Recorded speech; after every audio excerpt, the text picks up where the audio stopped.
The Iranian hostage crisis happened in 1979 through 1981 when Iranian student demonstrators stormed the U.S. Embassy in Tehran and took 53 Americans hostage.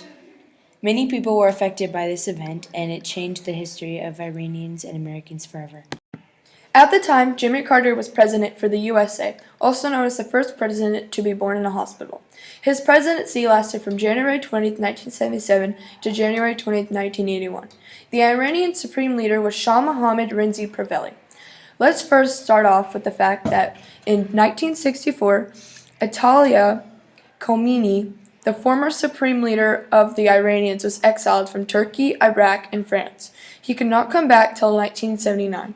During the time of exile, he tried to get supporters to overthrow Shah. He ended up getting the students to overthrow Shah, which he ran to Morocco, and that led to the Iran-U.S. relationship to deteriorate. The relationship continued to get worse after Jimmy Carter became president. When Shah was diagnosed with cancer, Carter let him come to the States for treatment and care, which Khomeini didn't like. He thought the U.S. was trying to make a secret plan to get himself overthrown once again and make Shah supreme leader. On November 4th, 1979, a crowd started around the U.S. Embassy, and at 10:30, over 3,000 people jumped a 10-foot wall and took 53 Americans hostage. Yellow ribbons were hung up in commemorations to the hostages. Carter stopped buying oil from the Iranians, which led to a loss of.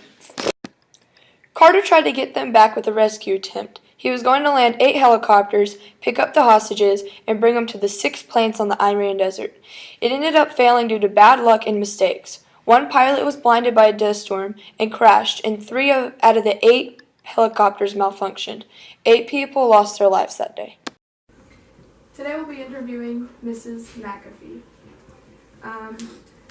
How did you feel about the Iran hostage crisis? Well, back at that time, that's been a long time ago, so I've had to really go back in history and call up memories from that time.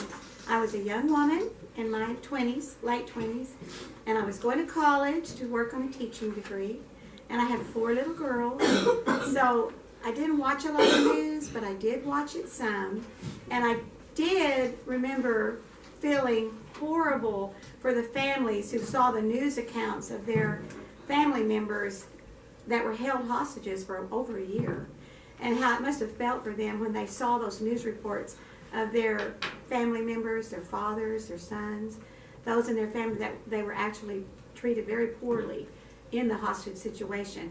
And I didn't really know what it was all about, but I just remember feeling really sad for them. And it was just a horrible situation. Now you said you were in your late 20s. Mm-hmm. Did you ever notice the oil prices going up? Absolutely. My husband and I married quite young and had 4 kids, like I said. And when we were in the late 60s, early 70s, we drove a gas-guzzling GTO.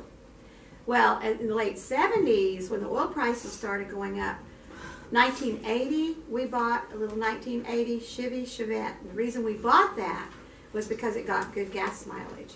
And gas prices had, well, when we were dating 100 years ago, gas was 16 cents a gallon. Seriously. And then in the 60s, the 70s, gas maybe 40, 45, 46 cents a gallon, then almost $1 a gallon.